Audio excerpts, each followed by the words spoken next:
Sometimes you are completely locked out of your Wolf controller. Maybe you lost the password or a setting stopped you from logging in. When nothing else works, you can reset it to the factory settings. You only need the button on the front.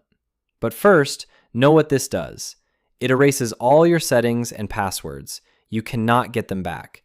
So do this only when you cannot log in any other way or when you give the device to someone else. The whole reset uses the button and two small lights. The green light shows power. It turns on while the controller starts and blinks slowly once it is running. The reset itself is guided by the yellow light, so watch that one closely. First, switch off the power. Wait a few seconds, then switch it back on. While it starts, press the button and hold it down. When the yellow light blinks fast, release the button. Do this within 5 seconds. The light turns off. Now press the button 5 times within 10 seconds. The light blinks once for each press, so count the blinks, not your presses.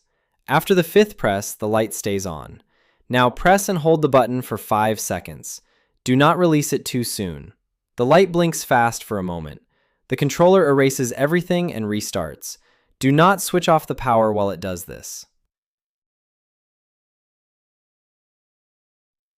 When it starts again, it has the factory settings again. The username is FoxIoT, and the password is also FoxIoT.